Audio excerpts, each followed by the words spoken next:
Good evening, everybody. Hello, hello. Welcome to another episode of Critique Corner with me, Daniel Parker. And me, DB Fastbiter, also known as Darth Bobcat.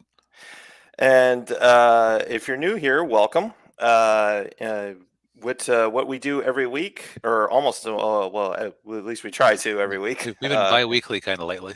Yeah, been a little bi-weekly. What we do is we start every show off with what we call as our thing of the week. This is a particular media that we have been consuming. And then we move on to talk a little bit about the box office, and then we get into our main topics. And I will be going first this week with the thing of the week, and that is the hidden dungeon only I can enter. Okay, am I the only one who thinks that title sounds a little dirty? No, it sounds a little dirty. And of course, it is a harem anime, so Right. yeah. So the hidden dungeon is a it's a fantasy. This isn't an isekai. Okay. It feels like an isekai, but it isn't an isekai. It's So you've got the main character. His name is Noir. That's the young man right there, Noir Stardia, and he's from a class of nobility called a baronet, which is like bottom of the bottom, and he's the third son in this family. And Oh man, so he's getting shit in the inheritance. yeah, he's getting yeah. um, but so well, the fact that his father is a total loser and can't hold down a job, or and gambles all his money away, Oh, doesn't that help. doesn't help either. Yeah. So what happens is the show starts off where Noir he's just got out of school and he's getting his first job as a librarian. But unfortunately, he gets forced out of that job by a higher nobleman, Mm. and so then he ends up having to enroll in the Hero Academy. The problem is he doesn't have. He only has so he has one skill, and it's called Great Sage, and it's where he can talk to this sage telepathically. Unfortunately, a side effect of it is it gives him really bad headaches, Mm. and so he doesn't really use it very often. But then, of course, the blonde that you see front and center is his childhood friend Emma, and she finds out that actually kisses help with the headaches. So every time, Okay. so every time he uses his great sage skill, they kiss. It's only medicinal, Baka. Yes. uh, so um, so he goes does that, and then the two of them enroll in the Hero Academy. But then uh, the only way for him to get stronger is build his skills up in a hidden dungeon. So he goes to a hidden dungeon, and then there he meets an adventurer named Olivia Servant, and she's been held in captivity in this dungeon for 200 years. And she Mm. bestows all of her skills onto Noir, and his three skills are let's get creative, where he can make any skill he wants. Um, Okay, yeah. that's not broken. Oh yeah. Well, there's a little cat. There is a caveat. And Okay. then editor, which means he can edit his skill or someone else's skills, and then bestow, where he can create or he can give a skill to somebody else. And what happens is when he uses one of these skills, it costs him LP, sort of like like magic points. And the only way he can build up his LP, and there are three ways he can build up LP: eat a lavish meal, Okay. spend a bunch of money, and do lewd things with members of the opposite sex. I knew it. Uh, Also, wait, if the servant had the ability, if the servant girl had the ability to make up any power she felt like on the fly, Hmm. couldn't she make a escape dungeon power? Ooh, you think so? Daniel, I'm starting to think that this show isn't especially well thought out, and the plot isn't the point. I'm beginning to think that too. But yeah, so then he gets into the academy, but then he of course has to get money, and then he joins an adventurer guild, and that's where, and then of course Emma joins it with him because she has to go everywhere with him. And so of course the girl that's kind of in the back in the green dress, that's Lola. She's one of the guild receptionists. And She looked like the type. yes, and yeah, and of course, she falls madly in love with Noir. And then As you do. yes, as you do. And then the elf girl, that's or no wait, I may be getting their names wrong. I think the elf girl is Lola, and then or no wait, I can't remember. I can't. Luna. Always a Luna. wonderful son. Yeah. Yes. Lola is the receptionist girl. Luna is the elf. And it's of course, and they meet because they need her help with lifting a curse on a girl who is going to die on her 16th birthday. Sound familiar? Sleeping Beauty. Oh, okay. See, I was thinking, what anime did they rip that off of? No, well, they ripped Disney off. well, Yes. well, yeah. Well, they ripped off the Germans. Yeah, they ripped off the Germans. And then, of course, the girl in the back. That's Alice. That's Noir's younger sister. Oh. Yes, yes, she has a brother complex. So this is your stereotypical harem anime series. Not gonna lie, it almost sounds like something you could have written up with an AI. Yeah, probably, yeah. But as much as I've been poking fun at it, did you find it enjoyable? A little, yeah, yeah. It's mainly, yeah, just for the interactions, obviously, and if you like, harem eshi anime, this is you're gonna be your thing. This is one of them. This is one of them, yes. And I would say the last episode is when things actually get interesting. We'll say Hmm. that. But yeah, I mean, it's if you're looking for an anime to kill some time, you want to look at some waifus, Hmm. yeah, give it a watch. It's on Crunchyroll. You could do worse. Yes. Speaking of people who could do worse, my thing of the week was Megamind, Hmm. which I hadn't seen since I originally saw it in the theaters, and it was on Netflix last night, and I was needing something in the background while I was doing other things, so I said, sure, why not? So I feel weird about not wanting to spoil a 12-year-old movie at this point. So I'm not going to talk about the really big twist, but the basic premise is that Will Ferrell plays Megamind, who is a supervillain who fights, what is it, Mighty Man, Mega Man? But I forget what Brad Pitt's character's name is. He's the Superman looking guy with the fringe. Okay.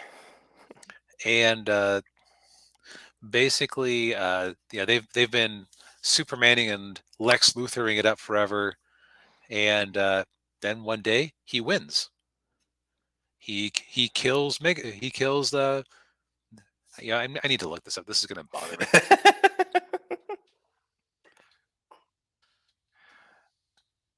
But so this is the movie where it has the meme of the character saying, "There is no Queen of England." Yes, like there's no Tooth Fairy, there's no Santa Claus, and there's no Queen of England. Metro Man, that's it, because the Okay. city's called Metro City, or as Megamind keeps mispronouncing it, Metrocity. Metrocity. Which actually, now that I think about it, might be a Sonic the Hedgehog reference, because there's actually a level called in one of the games. Okay, so most of the level names in Sonic 3, I want to say, Hmm. there was it was like the names always had a space in them intentionally. but there was some city where it was like I'll just see Metro City. It's like, okay, so are you supposed to pronounce, is it Metro City or is it Metrocity? Atrocity. And this is actually a thing that Sonic fans argue about. So that might have been a stealth reference there. Yeah. Anyway, it wasn't actually called Metro City. It was like Velocity City or something. Ah. But anyhow, so he wins. It's like, okay, well, what does he do with himself now? He's achieved his goals. Like, there's nothing left to do. Mm. Uh, Fighting Metro Man gave him purpose, and so he takes on a human fake identity. Gets close to the Lois Lane character there, Yeah. who's trying to bring him down, which is kind of funny. And he decides that what he'll do is he'll take the so-called nice guy, played by Jonah Hill, and turn him into a superhero form to fight. Yeah. The problem is that he's a stereotypical nice guy, which means he's actually black, like has a black heart that's very selfish, and he doesn't understand why Lois wouldn't like him. So as soon as you get superpowers, oh, Titan, you freed us! Not freed. Flick. We're under new management. So he has to bring down the villain he helped create. It's very interesting to watch it 12 years later. First off, it was made for 3D, so there are a few scenes like they throw donuts in the air. It's designed to like justify the 3D tickets. Yeah. It's like mildly distracting, but it's not too bad. It also, it's weird to see something that's like such a well-intentioned send up of superhero stuff when it was, you said what, 2010? Yeah, 2010. It was a year removed from Iron Man. Like, you would think that now would be the time to have peak superhero parodies. Oh yeah, yeah. When there really hasn't been anything quite like this recently. Mm. Like, now in retrospect, I kicked myself for not seeing a particular plot twist coming, which I won't spoil it because I think that's like the biggest spoiler in the movie if you know about it going in. Mm. But it's like, okay, in retrospect, it was kind of telegraphed, but at the time, I was just kind of enjoying myself. Yeah. And that's why if I'm sitting there predicting a movie left and right, that is often not a sign that I'm completely immersed in the movie. Mm. Like, Yeah.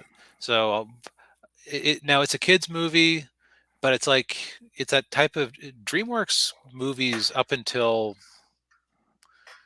a certain point. Like Shrek, it's a kids movie, but it's a subversive kids movie, which kind of elevates it a little bit. This is definitely a subversive superhero movie because basically, Yeah. again, it's the Lex Luthor perspective, asking, what made him a villain? What does it mean to be the villain? Right. Yeah. It's got a lot of classic rock all over the place because he has good taste in music. Oh well. Also, apparently, Hans Zimmer did the actual soundtrack, which is interesting. Wow. Yeah, Wouldn't it, yeah. The guy who did the Dark Knight. but yeah, like it's on Netflix now. I strongly recommend it just because it's a good, relatively short watch. It doesn't make you feel bad. You come at the end of it, it's like, oh yeah, there is good in this world. Yeah. Yeah. There is entertainment that isn't designed just to piss you off. Yes, that's always a good thing. Yeah. The funny thing is, like, you know that DreamWorks was disappointed in the performance because we never got a sequel.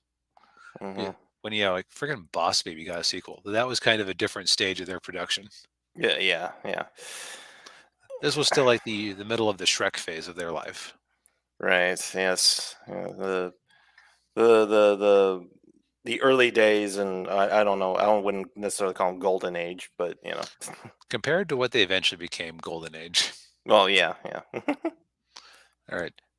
Speaking of entertainment that's designed to piss us off, so we don't have a lot to talk about in the box office this week. Now we do have Avatar coming out tonight. Hmm. So since we're not doing a show next week, in a couple of weeks, the 29th, we're going to be able to really talk about how well it's doing, one way or the other. Oh yeah. Yeah. But for right now, oh, hey, look, it's Wakanda Forever at the top, and it's underperforming compared to the previous movie. And you might go, 800 million worldwide is underperforming? And you consider that the first movie made 1.3 billion after 6 years ago before a whole bunch of inflation and even higher ticket inflation. Yes. Yeah. Yeah, and of course, that movie that was kind of peak MCU at that point, Hmm. and of course, Chadwick Boseman was still with us. Yeah, Yep. but yeah, this first of all, I remember seeing a tweet somewhere like, "Oh, Black Panther is number one 5 weeks in a row." Yeah, what else is coming? What else has been coming Yep. out lately? Like, it's not the victory you think it is. Right. It's basically a forfeit because they didn't make a whole lot of new movies for 2 years. A lot of Right. what we're getting this year is leftovers made immediately before or during the pandemic. Hmm. Yeah, and this one was definitely a pandemic made movie from what I've heard because of just the way like the characters are spaced out and in scenes Uh, and yeah, yeah. uh. But as far as other movies, it's telling that Top Gun Maverick returned to theaters and is still in the top 15. I didn't know they brought that back. Yep, they brought it back a couple weeks back, I think. Okay. Like it's not adding a whole lot to its total, but it's adding something. Yeah. Yeah. But And yeah. Devotion. It's a movie about the Korean War. Those are rare. Yeah. Oh yeah. Wow. The menu looks interesting to me. It's a kind of a horror comedy movie. Hmm. But yeah, Ray Fiennes plays he plays a kind of like a Gordon Ramsay type of celebrity chef. It's Is the menu people? um maybe I don't know, like Soylent Green, but but yeah, I mean, but that's a movie that's a very obviously a smaller indie, you know, Yeah. movie that but It's made nearly 60 million. That's nothing to sneeze at. no, yeah, don't know what the budget is on it. Um, Doesn't say. doesn't say, but it can't be that much. No, because I think from what it sounds like, it's like very central location. There's probably not a whole lot of Uh, CGI. It's overperforming its chart, which is nice. Yeah, Or it's at the top of its chart, I should say. Um, yeah, they have it in a pretty decent number of theaters. yeah, So good on them. yeah. Um, but yeah, it's yeah, and of course you got Black Adam, which is We'll put a pin in that. yeah, we'll put a pin in that. But That's basically done making money. yeah, and that movie needed to do 600 apparently needed to do 600 million to break even, and it's not going to get there. It's not going to get to 400 million. It looks like. Yeah, and this probably this probably, and we'll probably bring this up again in our one of our later topics. But yeah, yeah this did not go the way that they were hoping. Nope. I mean, it's better than dumping it right to HBO Max when you get down to it, because money was still made to offset expenses. But yeah, for a $200 million movie, no. No, yeah. It's but yeah, that's basically all we have for this. For or at least for last week. Um, of course, like we were saying, we got Avatar coming out tonight, and All right. So, since we are so good at predictions, yes, we, yes, we're always 100% right. You can go back and watch our old streams. We're never completely mistaken about anything. right. The future is ours to see, which makes you wonder why we don't make our millions in the stock market. Exactly. So, Uh, so do you think that Avatar 2 is going to break $1 billion? a billion? Yes. Okay, I think it will make a billion. Yeah. very well. How about 2 billion? Mm, well, it's got some things working for it. It's got some things working against it. Um, if it, um,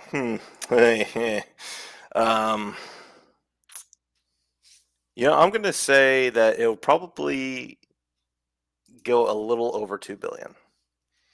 Okay, so my prediction is that it will um, break a billion because it got into China, which the last few Marvel movies that didn't break a billion have not. Hmm. Although Spider-Man: No Way Home didn't get into China, and that made almost 2 billion. I always tell people, hey, I have a thing that I do every Thursday after work, and they don't call me Monday, Tuesday, or Wednesday. They only call you on Thursday. They only call me on Thursday. Anyhow, okay, so my prediction is that it will limp over $1 billion. I'm going to go hard into the it's not doing crap category. Or if Okay. it has a big opening weekend, it will die, Hmm. just like the Marvel movies have been. Okay.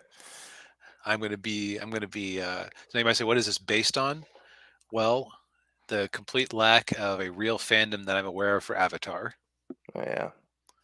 So you don't have a hardcore audience to go out there. The fact that basically every movie looks as pretty as the original Avatar did anymore.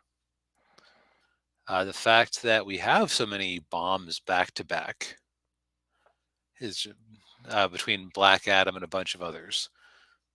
Like, and also the fact that it is a 3 hour and 12-minute movie. Yeah. Yeah. You know what I honestly feel like really hurt The Batman? The Three fact that hour it was movie. nearly 3 hours. Yeah. It's and the first time I watched The Batman, if I'd been in theaters, I probably would have hated it because there were some points where I was getting bored and thinking, "Hey, how much longer is this going to last?" Now, the second time I watched The Batman, I could enjoy it much more because I basically knew how long it was going to last. Right. Yeah. So that's a long ass investment to ask anybody to sit through. That's true. Yeah. And of course, that also means less showings per theater, Yep. Or so less tickets sold. yep. I'm curious to see if does the numbers have a prediction. Da-da-da-da. It might be back at the very top. Is that what it said? Or Well, they say it's making landfall. Let's see if they have a okay. projection for it. Although I, I'm I've they've been I, clowned by so many projections lately that yeah. I've been hearing opening weekend uh total box office would probably be around 600 billion. we'll see. I Uh, mean, I'm making a bold prediction based on no math, right. and just like the fact that the box office in general seems to be down, and Yeah. a bunch of other factors working against it. Yeah.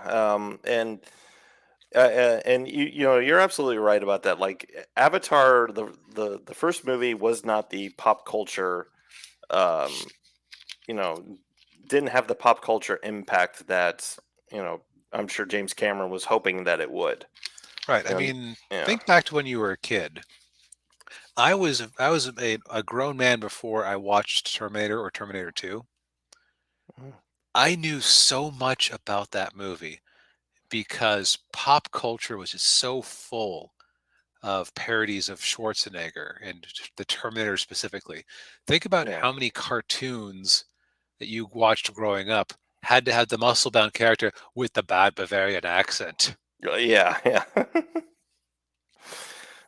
Oh yeah. Yeah. And I'll bring up another James Cameron movie, Titanic. Yeah, years of Titanic parodies and references. Oh I'm the yeah. king of the world. Oh yeah. How many times have we heard the discussion of why didn't Rose just move further on the door so Jack could get on? Like Yep, they made an episode of what do you call it? Mythbusters. MythBusters Yeah. that showed that she wasn't in the wrong. Yeah. Yeah, I mean, and it's you know, but we haven't had that with Avatar. I mean, how many times have I mean, has it ever been quoted in anything you've watched? No. Put a gun to my head and make me quote a line from Avatar if you want to paint the wall. Yeah. Actually, I could give you one quote, and it's like the dumbest line in the whole movie. Was it I Korra's talking about fighting terror with terror or whatever it was? No, it's the romantic line. I Oh, see you. okay, one line. One line, yeah. I see you. That's all I remember. And the only reason I remember that one was like the only parodies I saw that was like a Happy Harry cartoon on Netflix on Newgrounds at the time. Yeah. Yeah, it's so yeah, so I mean you're gonna have so yeah, so the fact that you have that and the fact that it's been 13 years Hmm. since the first Avatar movie, um, it's too short a time to be considered a legacy sequel, Hmm. and too long a time that it's not really fresh in people's memories. Now, I will fully admit I am likely going to look very stupid, but I have this feeling that it's going to do less than people think, Hmm. just because of a bunch of outside factors. I could be mistaken. I'm okay with being mistaken. I just feel it. I Yeah. don't have numbers to base it on, but it's just like, well, Mm. we'll see. Yeah, well, we'll see. I mean, I think I was a little was a little reluctant to make a prediction, but I mean, part of me thinks it will probably get really close to breaking that 2 billion mark, which is the break even point. Which, Just because the whole thing of you don't want to you know don't underestimate James Cameron. That's that's fair. yeah, Hey, you know but what? I'm going to underestimate James Cameron. okay. But I will say that I think that 1.2 billion is probably my ceiling on it, Mm. where I see it going. And in all honesty, I could see it making that. Yeah, I could see that happening. I could also I could see it. I could see anything happening with this movie. To be honest, Yeah, yeah, yeah. it's interesting. Like, so we're going to talk in a minute about how online discussion and very passionate people can really make something seem elevated. If Hmm. something just appeals to normies and people just aren't inclined to talk about it on social media, that could make you underestimate something. Hmm. So maybe I'm guilty of that. Yeah. Well, yeah. Yeah. It's well. I mean, again, we're trying to we're kind of an armchair predict doing this, and that's you know yeah. Yep. I don't have numbers. I just have my gut, and boy, has my gut been wrong before. It's why I'm Yeah. trying to kill it with exercise and diet. Yeah. It wouldn't be the first time I was wrong about something. Yeah, yeah. Well, it's same here. Yeah. But you know who was the first to Mm. transition to our first topic? Yes. So this is a little bit of old news, but it's Yeah. just it kind of tickles my heart because Yes. it's Yes. So Jennifer Lawrence was the first female action hero in history. She was also the first to direct an action female action movie director. Uh, first woman to I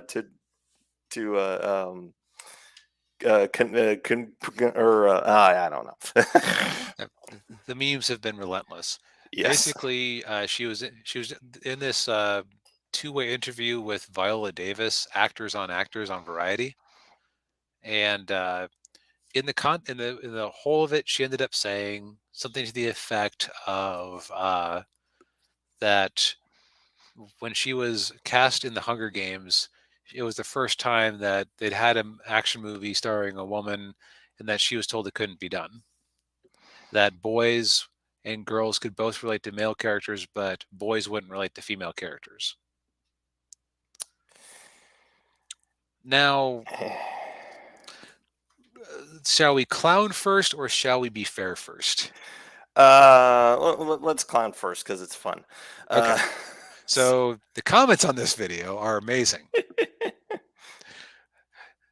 Dumont Austin says, when Jennifer Lawrence went from being a one-off character in Hercules in the 90s to starring in the lead role as Xena Warrior Princess, it changed acting forever. What an inspiration. The Babylon Bee had an article about Sigourney Weaver thanks Jennifer Lawrence for inspiring her to act in Alien. I never thought I could do it before Jennifer Lawrence became the first female action star.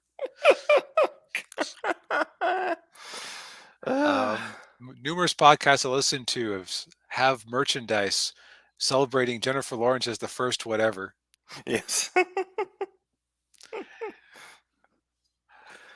I remember Jennifer back in the 80s and 90s when she was killing zombies, raiding tombs, surviving aliens, turning from a fragile woman into a badass warrior trying to save the world from merciless killer robots. Jennifer did lay the groundwork for every woman who came after her, a true life hero. Jennifer Lawrence is truly a talented actress. I mean, who else could have gone back in time and shape-shifted to look like Brigitte Nielsen in Red Sonja?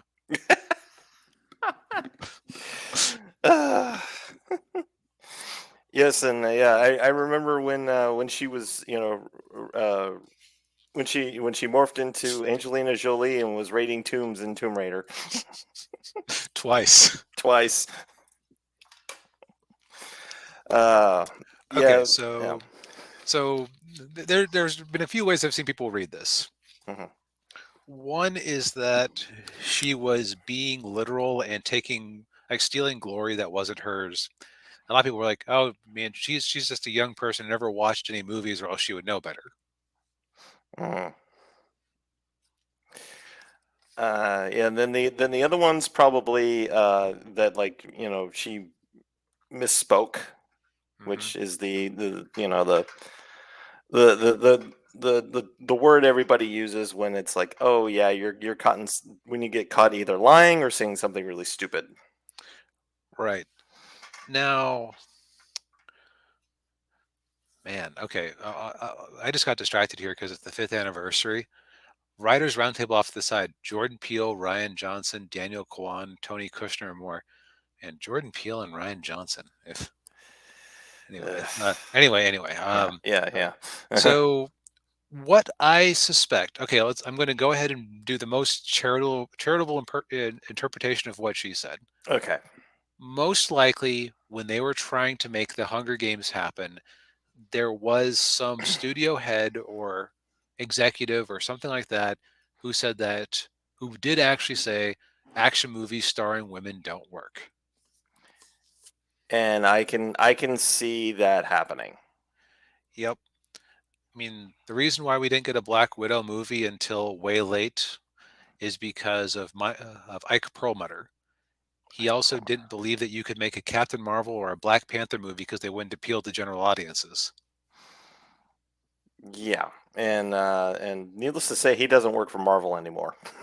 Yep. I forget if he got shoved out for just bad takes or if anything, like if there were any scandals along with it. Probably. Well, I think wasn't he the guy who, 'cause in Iron Man 3, um, what's her name was supposed to be the primary villain in that. Okay, I can't remember her name. Was Maya Hansen? I think that's right. I think that's what it was. Was she going to be like Lady Hydra or something? Or No, she was the one who created Extremis.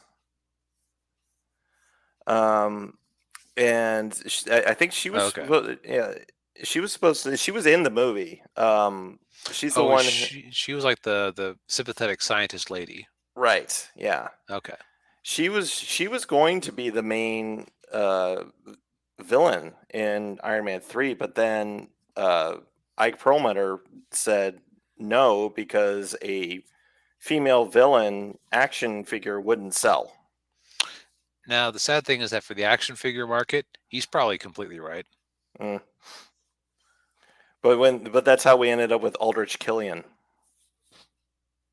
We could have had the Mandarin. We could have had the Mandarin, the actual Mandarin, not the. They were never going to do the actual Mandarin because so basically China would be like, "We know that's Fu Manchu, you racist bastards." Yeah, that's true. And yeah, you can't have a rich white guy beating up an Asian guy. Yeah, yeah. But anyway, yeah. But back to Jennifer Lawrence. Um, I completely. I think that's probably what she was trying to get at. That at that time, studios were probably very reluctant to have a female-led action movie because while there have been some female-led action movies, many of them didn't perform very well, at least financially. Like Cutthroat Island. Actually, like pirate movies in general haven't been very big.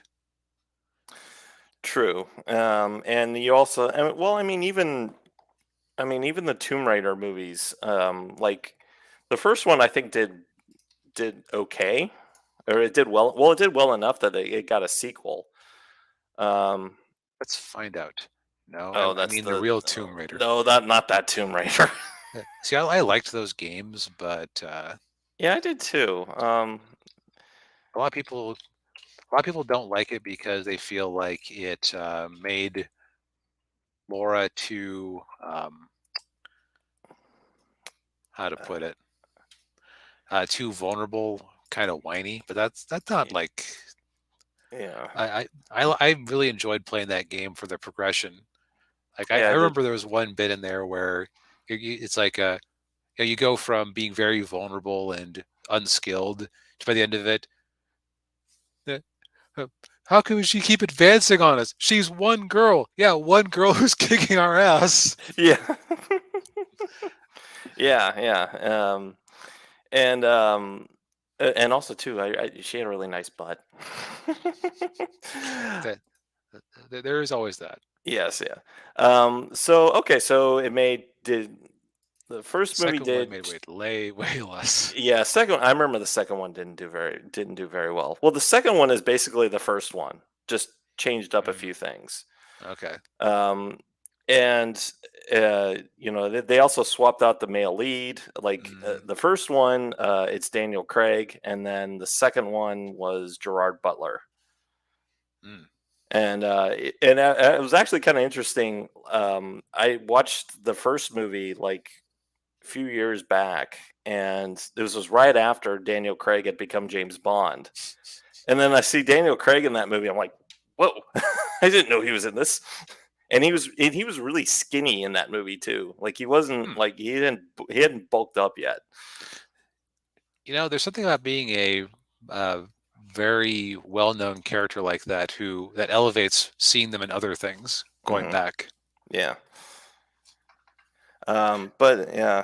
But yeah, I mean, so okay, so the first movie did really well. The second movie, not so much. And I think part of that is because, and I think the first movie doing really well is mainly because the video games were really popular at that time. Well, and also Angelina there's something Jolie, going on yeah. in this area here under the tank top. Right. Yeah, that too. Yeah, and Angelina Jolie was a hot young star back then. Hmm. So it had all that working for it. But I mean, aside from that, I mean, most of them haven't, done weren't impressive. Not like male led action movies. So I can definitely see a studio head saying, "Oh, woman led action movie. Those don't do very well." Um, and so but for her to kind of and maybe that's what she meant by that, but I Right. yeah. And hey, D Steve, Rhino. So that's us kind of steel manning her statements, Hmm. giving it the most charitable interpretation. Right. Now, on the flip side, Jennifer Lawrence has a long history of saying kind of silly things and Hmm. very like self-important. Does she seem like the type of person who's extremely self-important? Oh yes. Oh That's yeah. always the impression I've gotten off of her. Yeah. So it's fun to clown on her, Yeah. but Yeah. Yeah. It's kind of like with like with Gwyneth Paltrow. Same thing. yes, Both of them say something stupid, and it's like, oh, geez, come on. yep. Yep. Although I will say for Jennifer Lawrence, she isn't selling possibly toxic, useless chemicals to people at inflated Yeah. prices. So, Yeah. Yeah. She. Jennifer, she you're better than Gwyneth. yes. um. But and then what was the other thing that she was saying? Like that I can't remember. I can't remember what it was. But yeah, I and also too, like, she's not the smartest person on the planet. Um, of course, a lot of people point to the fact that she dropped out of school when she was 14, but so did Quentin So she did. Tarantino. Yeah. So, Uh, well, and I think that's the difference, though, is that how to put it.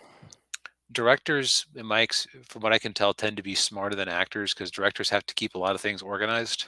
mhm, The actors has to remember their lines and look however they're supposed to look that day. yeah, yeah.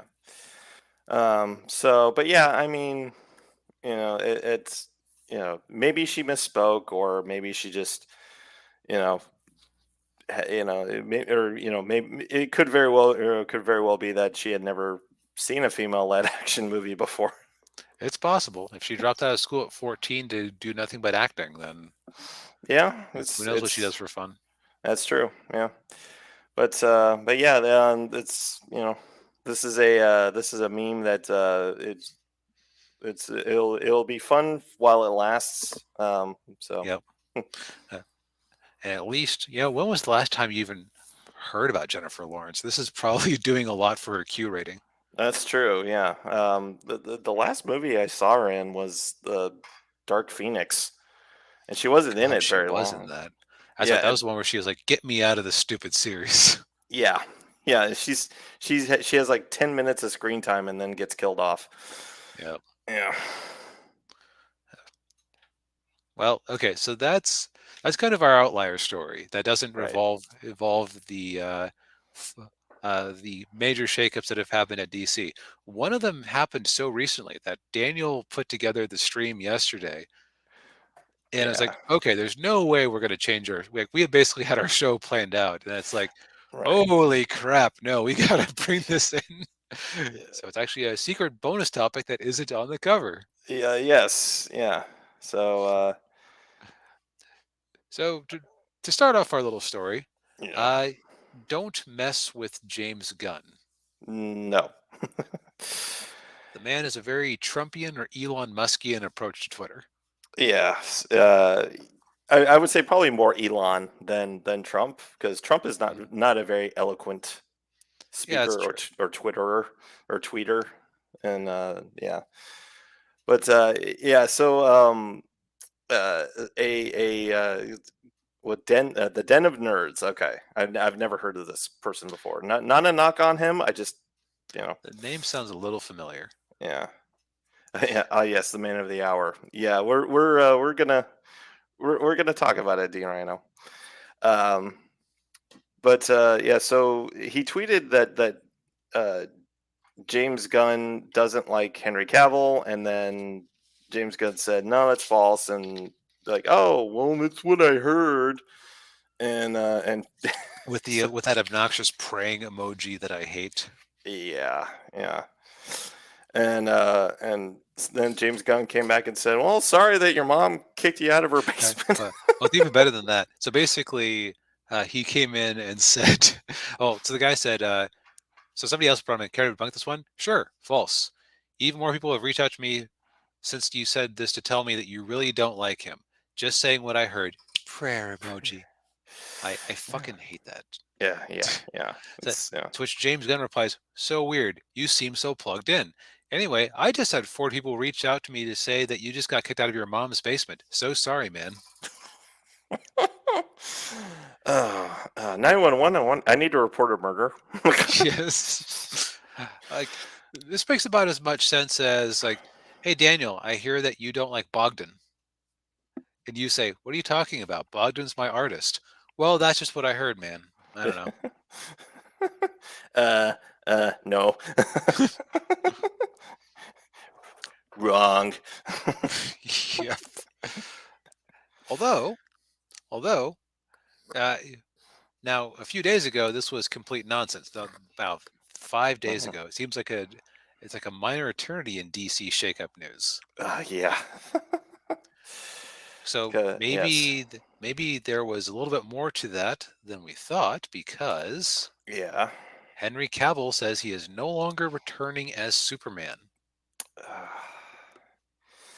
yeah. That's yeah, and Dean Rhino saying he's going to cost DC billions. Yeah, Possible.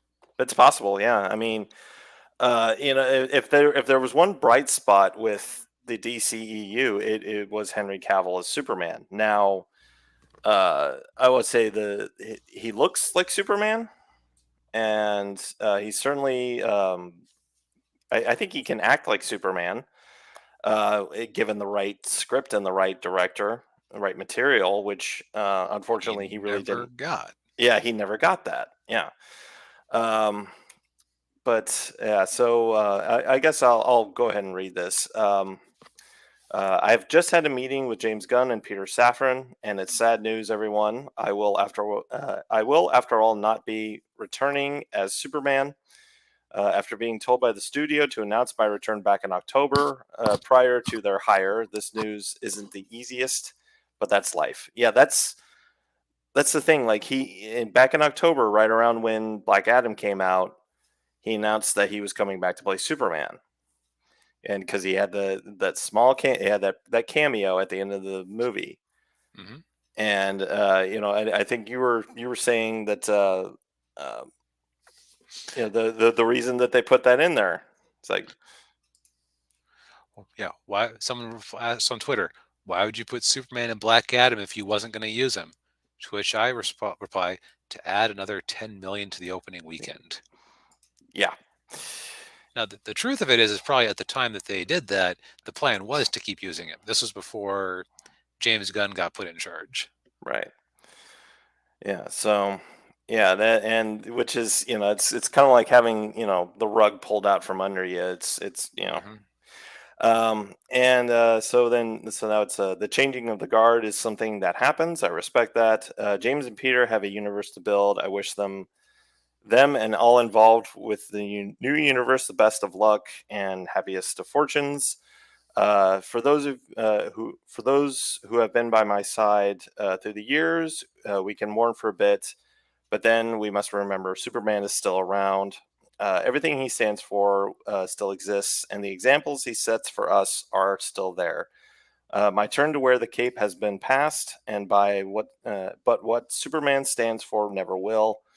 It's been a fun ride with you all, onwards and upwards. Yeah, one thing you can say about Henry Cavill, he's a class act. Yep. We don't deserve Henry Cavill. No, and it's really probably one of I hate to compare him to this, but it sort of reminds me of John Candy in early in his career, Hmm. where like he would get into a movie, like he would do a movie, and everybody would say, "Oh, we really like John Candy, but that movie sucks." And it's kind of the same thing here. Like, well, we really like Henry Cavill, but everything he's been putting in, he just hasn't been very good. Right. Yeah. He's like, man. So I finally saw Man of Steel earlier this year. In my opinion, that's a miserable movie. But Mm, Henry was well cast. yeah. I, like, he deserved better than he got. Yeah. Yeah. And not just with Superman, also with The Witcher. Um, you Yep. know, he was wasted on that show. It wasn't really The Witcher. It was what's her name Yennefer show. show. Yeah, yeah, it was the Yennefer show. And but yeah, and and I hate to use a sports analogy here, but again, like I did last show, but this is a bit like when a team hires a new coach and a new GM, and they want to go through a rebuild with the team, Hmm. and they tell the star veteran player, "Hey, you're really great, you're really talented, you've done a lot for this team, but it's time for us to move on." And they cut him or they trade him or whatever. It's a bit like Right. this. Because here's I've been really thinking about this. So my bias, I'm just going to be right up front. Mhm, I have never liked the Snyderverse. I enjoyed the first Suicide Squad movie on kind of a base, bright colors and snarky banter level. mhm. I liked the Snyder cut well enough when I watched it, though since then I feel like I was mildly bamboozled just because it was special, something special. Yeah, Besides that, like I kind of got dragged to Batman v Superman. yeah. It's and here's the problem, and I was really thinking about it. So, and you mentioned James Bond before. Mhm, So the problem is that if you have an actor who is associated with a role and you have a new role coming up and you don't recast it, mhm. or if you're trying to make a major change, like imagine if the first Casino Royale movie was starring oh, what's his name from the '90s movies? Brosnan. Yeah, imagine if you said, okay, Peter, uh, you're really made to be James Bond. Maybe you're a little too old because we were doing Roger Moore in the '80s, and you were busy being Remington Steele on TV, which was kind of like the consolation Yeah, prize. yeah. Pierce Brosnan was his name. Pierce Brosnan. Did I say Peter? Peter. Anyway, You're close enough.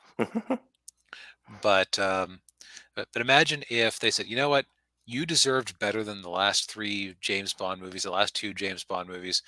We're doing a fresh start. We're bringing you in. We're bringing you back. You can still be James Bond in Casino Royale because we Mhm. think that you're an awesome guy. Yeah. Is the public who watched the last or didn't watch the last couple of James Bond movies and think that they're campy junk that's stupid, are they going to what assumptions are they going to come into on a new Pierce Brosnan uh, James Bond movie? They're going to assume it's more of the same. Mhm. Yeah. Yeah. They're going to expect it to be campy and silly. Yeah. Right. In fact, they'll probably go, "Oh, it's that James Bond I don't like." Yeah. Skip. Hmm. Where like when you have a new version of a well-established and well-beloved character, you're going to at least get a few people who go, "Well, it's kind of like what made Star Wars: The Force Awakens so big." It's like, "Oh, a new Star Wars. Let's give that a shot." Yeah. So, unfortunately, I think that this is the right choice ultimately Mm. because if you had him and Ben Affleck and Gal Gadot around, everyone's going to assume it's just the same movies. Mm. And the problem was always the movies, not the cast. Like I told you Yeah. this the other day when we were chatting. Yeah. Uh, how I walked away from Wonder Woman '84 thinking, man, Gal Gadot is just miscast as Wonder Woman. Then I said, Yeah. wait a minute, that's an insane thought that just went through your brain, DB, because you enjoyed her in at least two of her last three performances, Yeah. and she was not the problem with Batman v Superman. Hmm. Yeah, and D Rhino, I tend to agree with him. Man of Steel and Snyder Cut. Yeah, I enjoyed both. I will say I enjoyed Man of Steel at least up until like the last 20 minutes. I thought was a bit much. It is the Um, closest we're going to get to a proper live action Dragon Ball Z fight. that's true. Yeah. um, but yeah, I see where you're coming with it. Obviously they want to. Uh, I think James. I think getting having moving on from Henry Cavill gives James Gunn and Peter Safran an excuse to just hard reboot this whole franchise. Not just recast Superman, but Batman, Wonder Woman, The Hmm. Flash, Aquaman, etc. Right. And let's. And so I think I mentioned that was here. So I'm having an old man moment.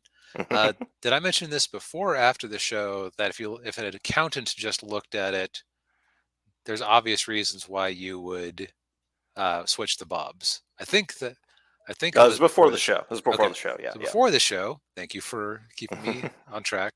Yeah. I was mentioning that as much as like if you watch Valiant Renegade and Cameron Pasha talk about uh, Bob Chapek's brilliant behind the scenes maneuvers to try to get Disney to heel and how he was at his moment of triumph, Hmm. an accountant would look at how Disney Plus and was being run and how the box office performance of the various Marvel movies and say, yeah, this guy's got to go. Hmm.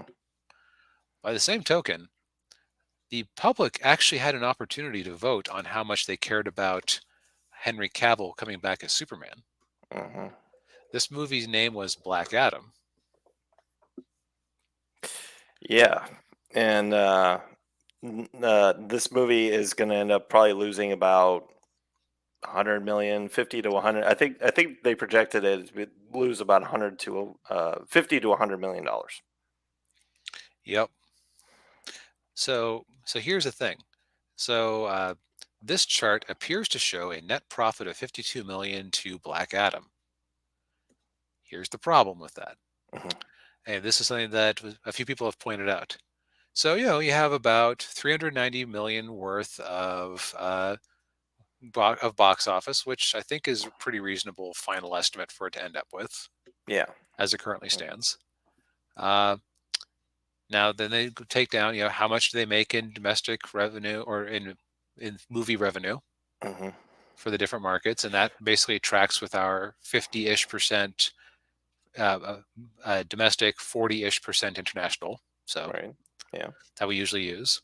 Um, then you go, okay, so international home entertainment 27, domestic free TV 17.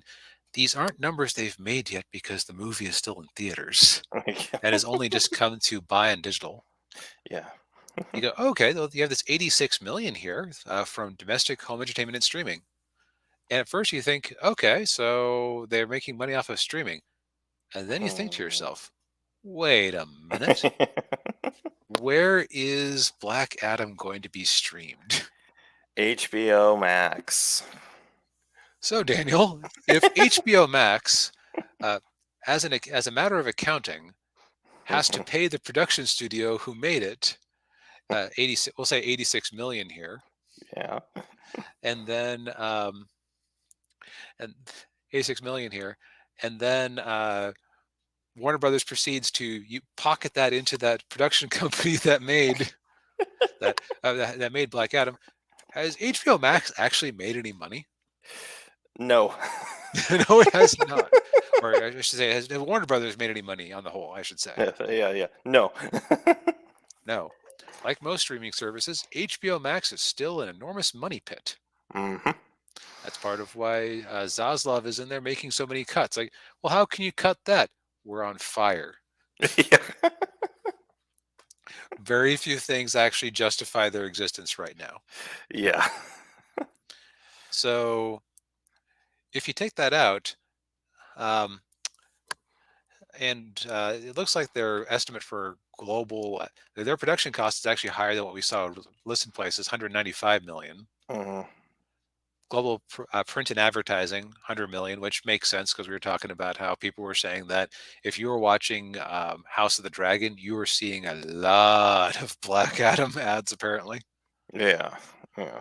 And then various residuals, global home entertainment costs, participations. So basically, the Rock's cut. Right. Yeah. If we take this 86 million out and we go, this isn't money you've made yet. Yeah. Right now, it's still a gaping money pit, Yes. like we've been saying for weeks. Yeah. Yeah, yeah. As much as much as a lot of people and us included wanted this movie to be successful, it just wasn't. Right. And I did partially want this movie to be successful just because of Black Eye to Disney. Hmm. But you'll notice that its total revenues, actually, that's not a fair comparison. Its global box office, though, is behind the domestic box office for Black Panther. And Black Panther is making about 60% of what the first movie made. Yeah, yeah. Well, and again, with I think the fatal flaw with this movie was that it's you're making a movie about a Shazam villain that you've turned into an anti-hero. Who was not even introduced in the prior Shazam movie, which in that Shazam movie wasn't all that successful ultimately. Right. Yeah. It was a fine movie, Hmm. but Yeah. Yeah. It was all right. Yeah. Um. yeah, But yeah. Well, that's another movie that's coming out. It's coming out in March, I think, isn't it? yeah, that'll be interesting to see how that does. Yeah. Like right now, to use your sports analogy, we're in the phase where the coach hasn't quite come up with the replacement for um, that linebacker who's getting kind of long in the tooth. So he's Hmm. going to ride him as much as he can while trying to find the next thing. Yeah. So I believe the next few DC movies that we have to look forward to that were really made by the old regime and are being retooled a little bit by the Zaslav regime to try to maximize the profit. Of course, we've Mm. got Ezra Miller and Flashpoint, Yeah. which at this point it's like, man, are they even going to bother releasing it at this point? Can they just write it off still? Um, we've got Blue Beetle, which actually has a decent shot at being successful, I think, just because there's no baggage. Yeah. Yeah. I'm actually a little curious about that movie. Yeah. Then we got Shazam 2, which the trailers for that have been really uninspiring, in my opinion. Hmm. Yeah. And of course, last but not least, Aquaman 2, Oh, I forgot about Aquaman 2. That's right. which the last I heard, who likes to shit the take dumps on beds is still in it. Yep. Which means there's So going to be a lot of people who refuse to see it just on that basis. yeah, exactly. Yeah.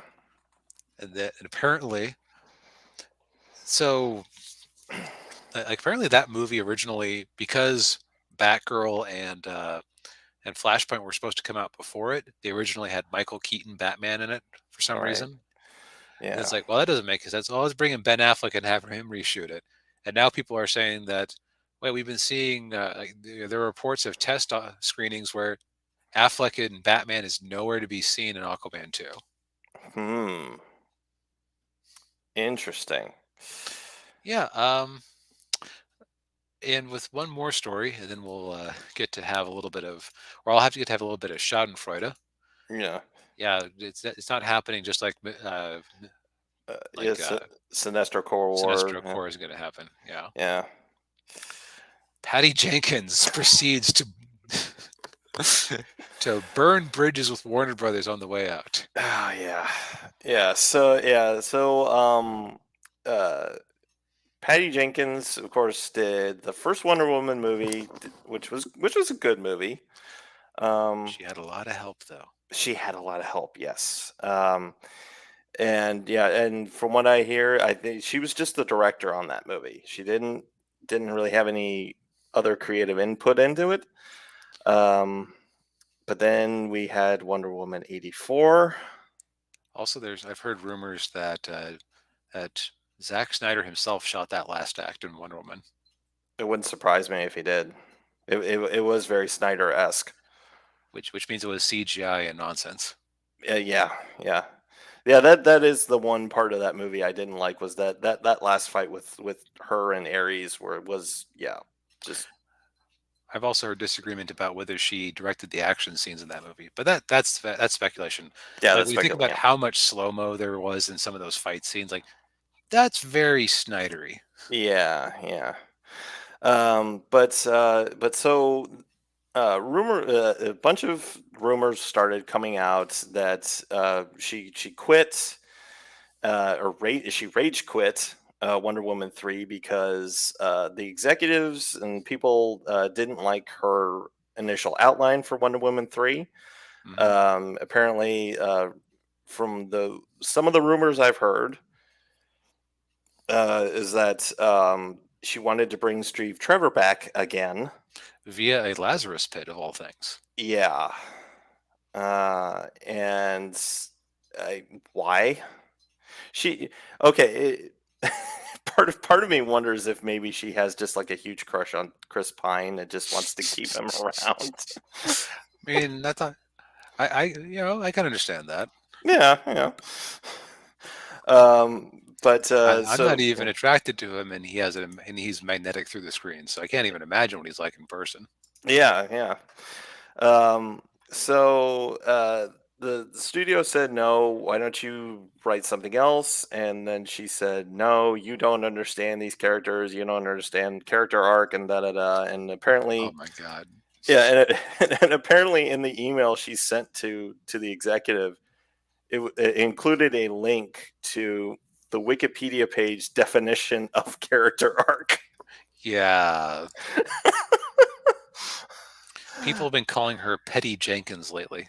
Yeah.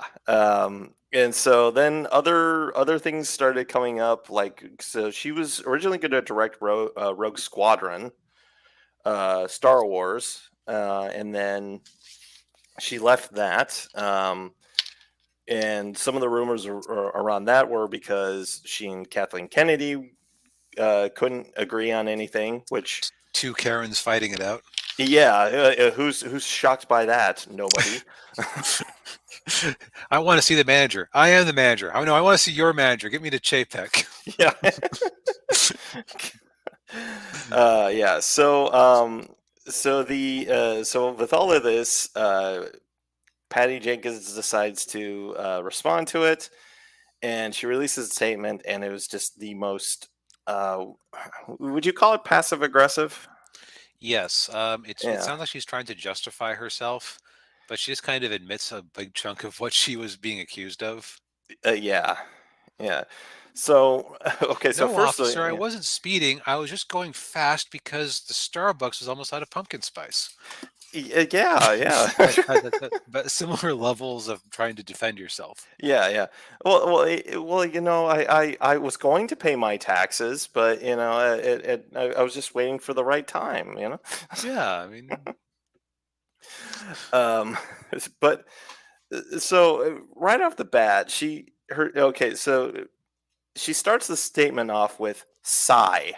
yes, that's how a professional begins their statements. Yes, yes, sigh, sigh. To Okay, go back a moment, can you yes. imagine how much this statement that cavils all class and all that? Oh yeah. Imagine if it, sigh, I have just had a meeting with James Gunn. That would have completely changed the tone. Oh yeah, yeah. So we get Psy, which is just incredibly childish. Yep. So she says, I'm not one to talk about private career matters, but I will not allow inaccuracies to continue. Here are the facts. Um, when uh, when there started being backlash about Wonder Woman 3 not happening, the attractive clickbait false story that it was me that killed it or walked away started to spread. This is simply not true. I never walked away. I was open to considering anything asked of me. It was my understanding that there was nothing I could do to move anything forward at this time. DC obviously buried in changes that they are having to make, so I understand these decisions are difficult right now. So, So, translation. uh, no, I wasn't fired. They simply invited me not to work there anymore, and I didn't object too much, even though I would come back. Yes. She continued. I Yes. do, Oh, he didn't cheat on me. He just found a woman he enjoys spending time with that isn't me, and that's okay. Oh, damn. I'm in a savage mood, man. I've been working a lot of overtime this week, so Yeah. I actually like Savage DB. the Savage DB issue number 1. Yes. She continued. I do not want what has been a beautiful journey with Wonder Woman to land on a negative note. I have loved and have been honored to be the person who got to make these last two Wonder Woman films. She's an incredible character living in and around her values makes one better person every day. I wish her and her legacy an amazing future ahead with or without me. So that's the part where she's trying to have like the grace of saying that Henry Cavill talking about how Superman will continue without him. But you Hmm. notice, I have loved and been so honored to be the person who got to make these last two Wonder Woman films. She is an incredible character. Living in and around her values makes one a better person every day. A little bit of a humble brag. I've Hmm. been in there. You get better every day. I've been getting better every day. I'm great. Yeah, yeah. Yeah. Yeah, you talk about like being up your own behind. This woman is really sounds like she's really up her own behind. Yeah. And then she goes on to say nice things about Linda Carter and Gal Gadot, Mhm. which is funny considering that it sounds like Gal Gadot kicked her off the Cleopatra movie she's going to be in. Yeah, yeah, and yeah, it's so she and it sounds like too like before with Henry Cavill leaving, she was open to playing Wonder Woman again, even if Patty Jenkins wasn't going to direct. So Yep. yeah, But I feel like if Henry Cavill's gone, Affleck and Gal are all gone. yeah, I think everybody's gone. Yeah, Now we the might see different actors in different roles. It sounds like they're open to having Henry Cavill in a different role in another DC movie, which would be interesting. Yeah, and there are also some rumors floating around that Jason Momoa could be playing Lobo. Which is much better casting than having him be Aquaman. Yes, fits his personality a lot better. Personality, physique, appearance. Yeah, yeah. He should have been the main man from the beginning. Yep. Yeah. But what's of course the other interesting thing too is with Rogue Squadron is that apparently she says that she's still working on it and that they're still going to happen, just like Well, Ryan Johnson's it's trilogy just is like going to Ryan start Johnson's happening. trilogy. Oh, Oh jeez. man, Yeah. this is so. I think that with this week, barring some really unexpected shakeups, Mm. I think we're finally closing the door on the Snyderverse. I think so too. And I you will not see any mournful tears from me in that regard. I didn't hate the Snyderverse as much as you did, but I Mhm. could definitely understand why it's not everybody's cup of tea. And I think it's pretty clear that I've said before, I don't think he really had a very good understanding of the characters. Um, and a traditional superhero movie was not something that he was capable of doing. Right. He can do a pretty decent Hmm. Watchman. He understands cynicism. He understands visual effect. He understands raw emotion.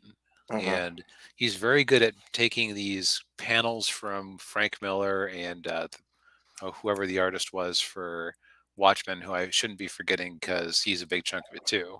Yeah, Oh well. yeah. Anyways, he's good at adapting panels and recreating them. Hmm. Now that's part of the thing though, is that like if you like the Snyderverse, you probably really like Frank Miller deep Oh down. yeah, yeah, yeah. Batman v Superman was like almost straight out of like the Dark Knight Returns, and Yep. yeah.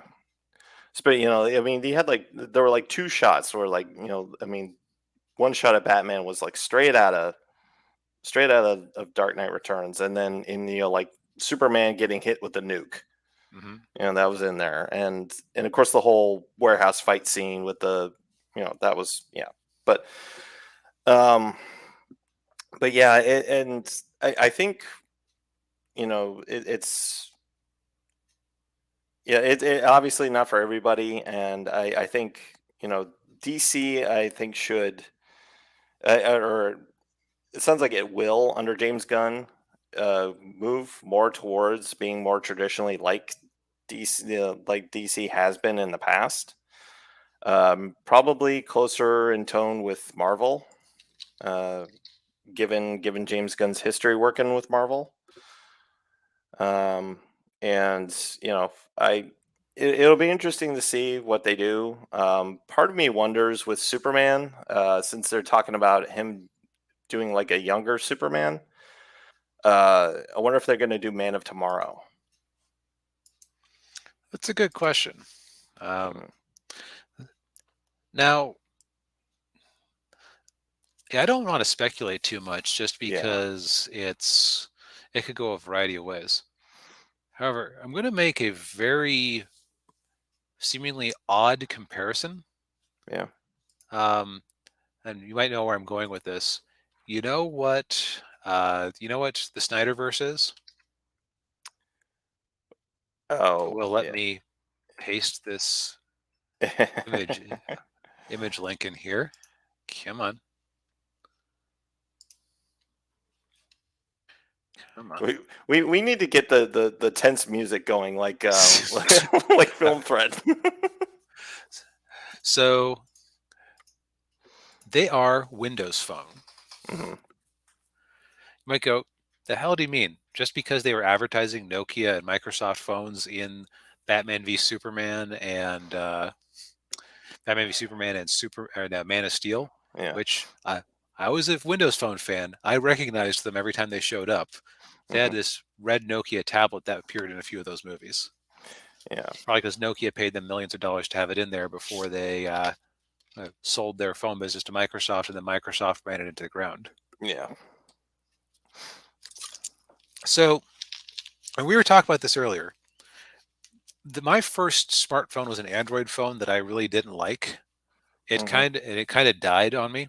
And then for a few years, I was a Windows Phone enthusiast because I met somebody who had one, and I looked at this live tile interface, and I just got it. Hmm. That's one of those things where it adapts dynamically. Love those. Sarcasm. Uh, I loved this interface. I thought it was fun. I liked watching the photo app slowly run through your photos. I Hmm. liked the interface there. I liked being able to swipe right and you suddenly had you're in your nice alphabetical list of your apps, which was easier to access in my opinion than on the Android, Hmm. and definitely easier to access than on iOS, even to this day. And I have an iPad now, so I can comment on it. Windows Phone came out around the same time that Man of Steel did, actually. Now that I think about it, and there were people who tried it out right away and decided they didn't like it. There, but there were always enthusiasts like me who kept going with it. And because now the thing is, if you had an Android or an iPhone, actually, Daniel, what do you have? iPhone. How often in a day do you feel the need to mention to somebody that you have an iPhone? Never. Right. I was actually on the assumption you were an Android guy because so you see how often we bring it up. Yeah.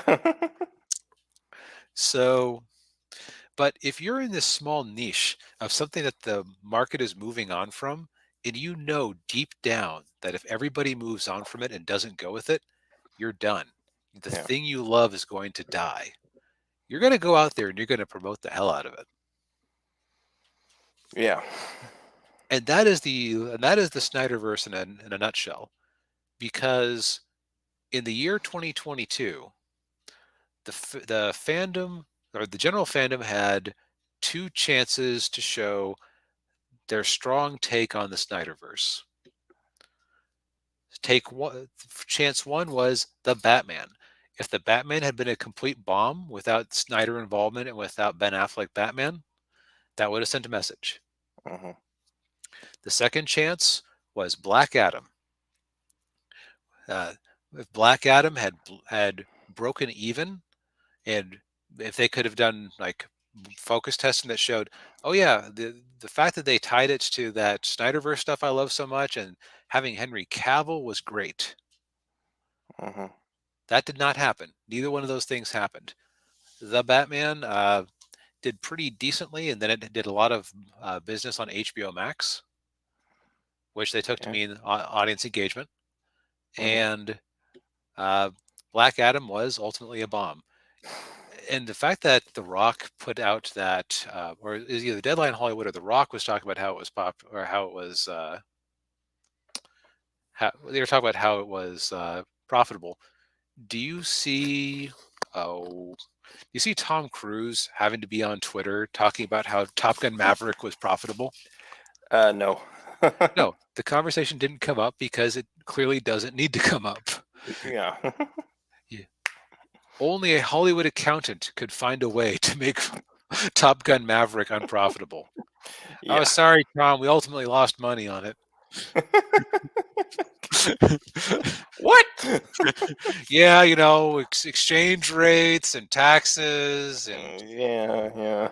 and, and, and amortization and Yeah. humidity. It just didn't work out. Sorry, man. Yeah, yeah. Uh, So the next time you hear somebody talk about how popular the Snyderverse is, think of Windows Phone. mhm, Think of the people who loved this, who made it part of their identity as part of a counterculture thing, which I was guilty of too. mhm. I liked being different. Yes. Uh, but at the same time, I liked being different. I liked liking this thing that other people didn't care about in the least. But I also had this inferiority complex because I knew if it didn't hit like 10% of the market, which it did in some countries, but never America or anywhere else important, like in terms Mhm. of taste making, it was ultimately going to die. Yeah. And you can see them doing the same things I did. When a new model came out, if it was relatively inexpensive, I would buy one. Never mind that that doesn't actually help their you know user base at all. I I would buy them for friends. I would occasionally use them as MP3 players just because it was fun to have new hardware to play with. I was Yeah. weird. So are the really heavy Snyderverse fans. Yeah. Yeah. Yeah. Yeah.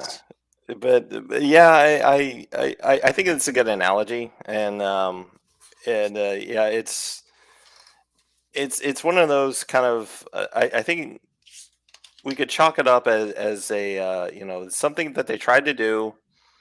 They probably went with it a lot longer than they should have, Hmm.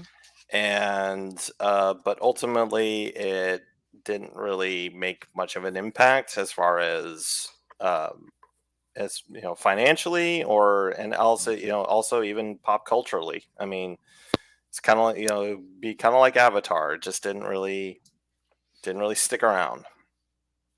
I was about to say that Batman v Superman had more of an impact, and then I remembered that Zack Snyder appeared on Teen Titans Go, which is made by Warner Brothers. Like it doesn't count if it's your own stuff making fun of your own stuff, like Peacemaker did. Yeah. Yeah. But but yeah, we've kind of hit an interesting point right now, and it'll I hope things get better for DC because um Marvel has really fallen off in the last couple of years, and I kind of I disagree with some people who say that there's superhero fatigue. I don't think there's superhero fatigue. I think there's bad superhero movie fatigue. Hmm. Um, I still like I like good superhero movies, Hmm. and not the mediocre to just god awful stuff we've been getting for the last 2 years. Right. To continue the Windows Phone analogy, Mhm. there were models of Windows Phone that came out that were actually a weird thing before Microsoft bought about. Nokia had actually come out with their own Android phones, and there were some Windows phones that they came out with that were basically using the hardware from those Android phones to use up the stock. Hmm. Then when Microsoft had bought up Nokia and was making Microsoft Lumia phones, uh, they had a few models that went out the door where you kind of just like, okay, it's like, oh, okay, see, it's still alive. Yeah, it's 1% of the market at this point, but the market is bigger, so they're still selling, millions of phones every year. Hmm. So they'll keep this going. I said to myself, lying to myself. Like, those were just there to fulfill. Those were there to fulfill contracts and to finish things out. We're Yeah. in the Microsoft Lumia phase of DC, Hmm. of the Snyderverse, Yeah. where corporate mismanagement has gotten us to a point where, okay, we have a bunch of stuff that's just about ready to go. We need to figure out what's going to actually work. We can cancel the projects that just are going to have no return whatsoever and just confuse people. Hmm. We can release the stuff that will at least not embarrass the brand and defray some of the costs while we wind this down in favor of the next thing. Yeah. Yeah. And uh yeah, and it'll be interesting to see, like, how those movies do. Probably, and if one of them ends up being like a big hit, it'll be interesting to see, like, oh, should we stick around with this? No, no, don't stick around with it. Just pass it along to the next movies.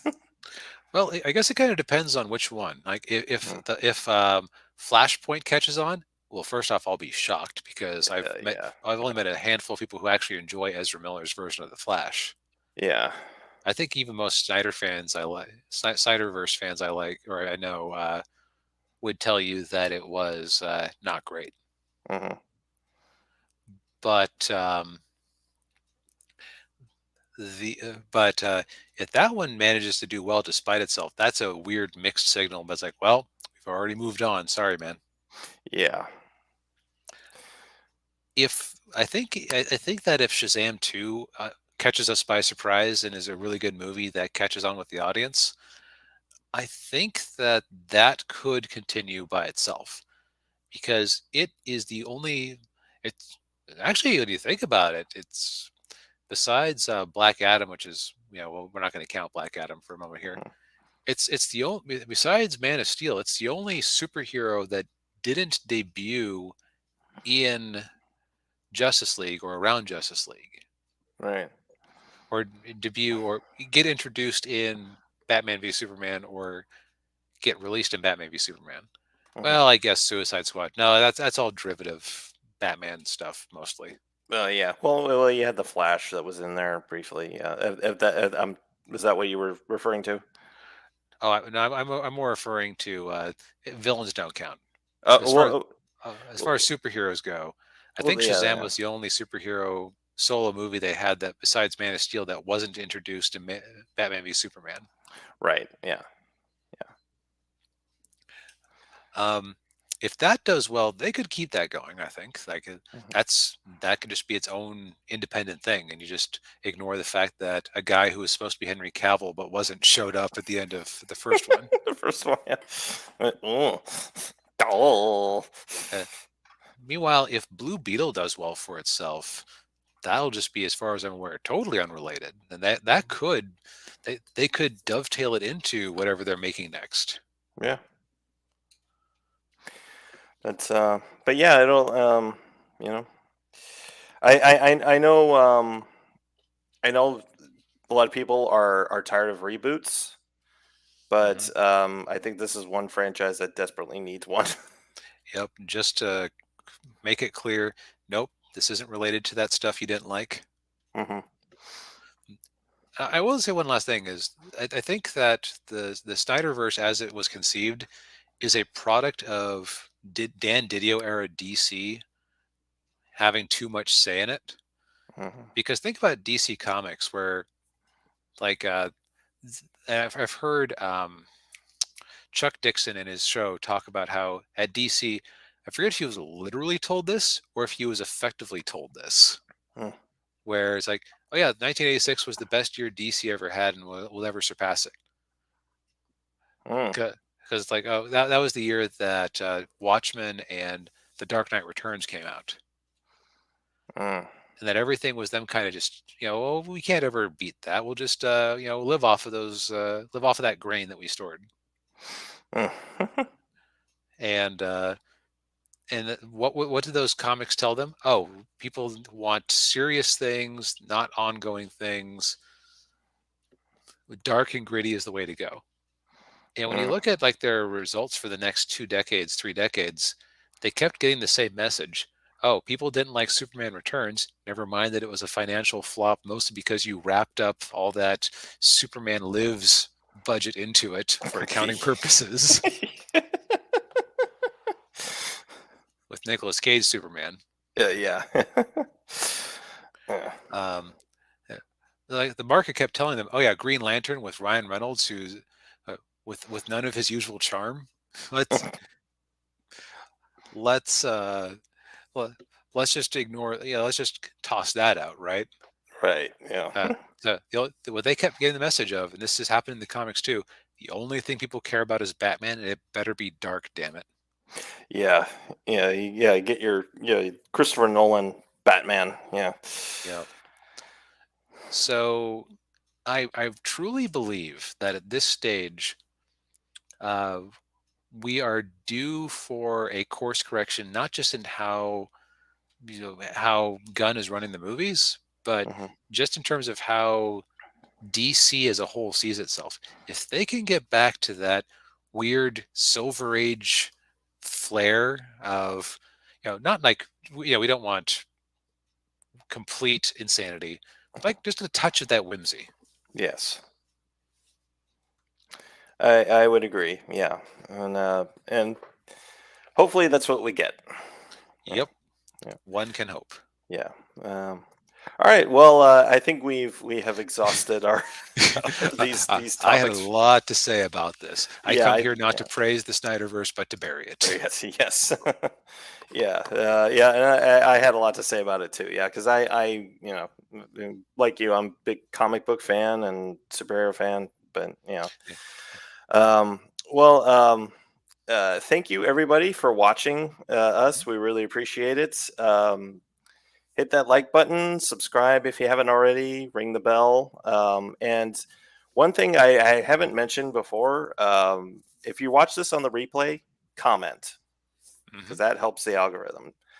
Um, We also tend to chop up the show and release it as shorts over the course of the week. yes, If you enjoyed Savage DB, say you liked it. yes, yeah. And couple two other housekeeping things real quick. Uh, Guardian Angel Part One. Extended it another 30 days, or I think it's got like 27 days left.